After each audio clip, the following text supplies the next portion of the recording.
नमस्कार दोस्तों, जैसे कि आपको मालूम है कि 19 तारीख से यानी 19 सितंबर से गणपति महोत्सव शुरू होने वाला है। गणपति महोत्सव का मतलब है कि गणेश जी बैठने वाले, जैसे हमारी भाषा में हम बोलते हैं गणेश जी बैठने वाले। तो गणेश जी किस दिन बैठ रहे हैं? 19 सितंबर को। और 19 सितंबर से 28 सितंबर तक पूरे 10 दिन का जो महोत्सव होता है उसी को हम गणेश महोत्सव बोलते हैं। तो गणेश महोत्सव आने वाला है और सभी लोग गणेश महोत्सव का इंतजार भी करते हैं। अपने घरों में गणपति जी की प्रतिमा की स्थापना भी करते हैं, कलश स्थापना भी करते हैं, रोज़ आरती पूजा सब करते हैं।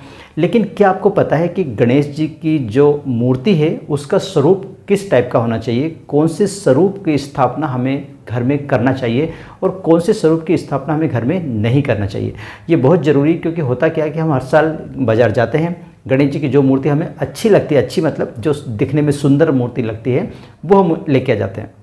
लेकिन ये जरूरी नहीं, भगवान की मूर्ति, भगवान तो सुंदर होते ही हैं, लेकिन मूर्ति सुंदर है या उसमें कलर कौन सा करा हुआ है ये ज़्यादा मायने नहीं रखता, बल्कि ये मायने रखता है कि भगवान का जो स्वरूप है, यानी गणेश जी का जो स्वरूप है वो कैसा है, उनकी सूंड का मुंह किधर है, वो बैठे हुए हैं कि खड़े हुए हैं कि लेटे हुए हैं, इन सब चीज़ का ज़्यादा मायने है बजाय उसकी सुंदरता के या फिर उसके कलर कॉम्बिनेशन से। कलर कॉम्बिनेशन की हमें उतनी ज़रूरत नहीं है और ना ही उसकी सुंदरता की हमें ज़रूरत है। हमें ज़रूरत है उनका स्वरूप किस टाइप का है, वो हमें ध्यान देना चाहिए। तो इस वीडियो में यही जानेंगे कि भगवान गणेश की जो स्थापना हम करने वाले हैं 19 तारीख को, उनका स्वरूप घर के लिए कैसा होना चाहिए, ऑफिस के लिए कैसा होना चाहिए, व्यापार के लिए कैसा होना चाहिए, यही चर्चा इस वीडियो में हम करने वाले हैं। तो अगर आप भी जानना चाहते हो, अगर आप भी ये सब चीज़ जानना चाहते हो तो वीडियो के अंत तक जरूर बने रहिए। अगर आपको वीडियो पसंद आए तो उसे लाइक और शेयर कीजिए और हमारे इस चैनल को सब्सक्राइब करना ना भूलें। तो चलिए हम शुरू करते हैं। तो सबसे पहले तो ये बता देता हूँ कि गणेश जी की जो प्रतिमा है, गणेश जी की जो मूर्ति है, वो कभी भी आप खड़ी हुई मूर्ति को घर में स्थापित नहीं करिए, ना तो घर में करिए और ना ही ऑफिस, व्यवसाय, दुकान, इसमें भी कभी भी हमें खड़े हुए गणेश जी की स्थापना नहीं करनी चाहिए।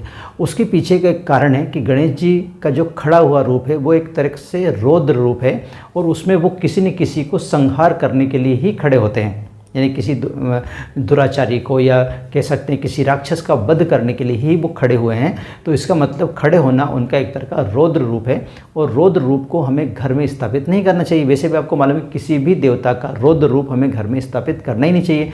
ना तो हमें, आपने देखा भी होगा कि ना तो हम कभी मूर्ति रौद्र रूप में लेके आते हैं, ना कभी फोटो रौद्र रूप में लेके आते हैं कभी भी। इसीलिए घर में नटराज की मूर्ति को भी हम नहीं रखते हैं, क्योंकि वो भी एक तरह का रौद्र रूप है। तो इसलिए कभी भी गणेश जी की जो खड़ी हुई प्रतिमा है उसको स्थापित नहीं करना है, ठीक है।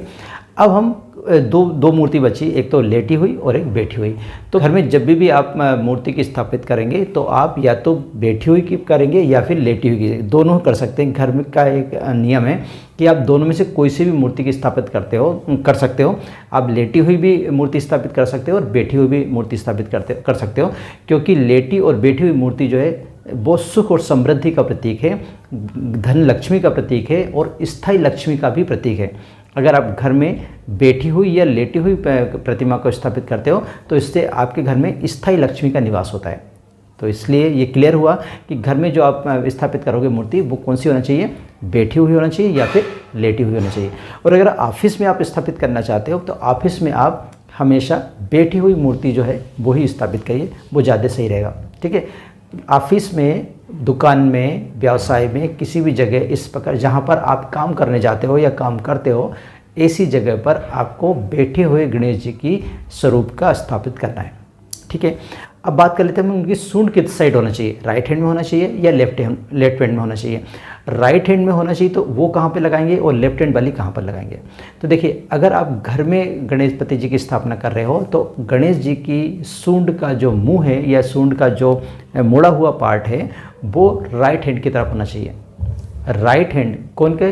प्रतिमा का जो राइट हैंड है, यानी मूर्ति का जो सीधा हाथ है उधर की तरफ मुँह, अगर गणेश जी की सूंड है उसका मुंह होगा तो वो वाली जो प्रतिमा है जिधर गणेश जी का राइट हैंड है उधर अगर सूंड है तो आप घर में स्थापित करोगे। और अगर लेफ्ट हैंड में है तो उस मूर्ति को आप अपने ऑफिस में, दुकान में इधर स्थापित करोगे। क्योंकि अगर आप राइट हैंड की तरफ मुड़ी हुई सूंड को ऑफिस में स्थापित करोगे या दुकान में या व्यवसाय में स्थापित करोगे तो आपकी दुकान, ऑफिस या जो भी कुछ है धंधा आपका, वो धीरे धीरे कम होता चला जाएगा, क्योंकि वहाँ से लक्ष्मी चली जाती है। इसलिए कभी भी ऑफिस में या जो आपका कार्यस्थल है वहाँ पर आपको सीधे हाथ वाले सूंड की स्थापना नहीं करना चाहिए, बल्कि उल्टे हाथ की तरफ स्थापित करना चाहिए। उल्टे हाथ की तरफ मुड़े हुए सूंड की स्थापना करना चाहिए। और घर में आपको सीधे हाथ की तरफ करना चाहिए, क्योंकि इससे आपको सुख समृद्धि की प्राप्ति होती है। तो आशा करता हूँ कि आपको ये जानकारी अच्छी लगी होगी। अगर ये आपको जानकारी अच्छी लगी तो प्लीज़ लाइक कीजिए, शेयर कीजिए और हमारे इस चैनल को सब्सक्राइब करना ना भूलें। आज के लिए बस इतना ही, मिलते हैं नए विषय के साथ। तब तक आप रहिए खुश और मुझे दीजिए आज्ञा। जय हिंद।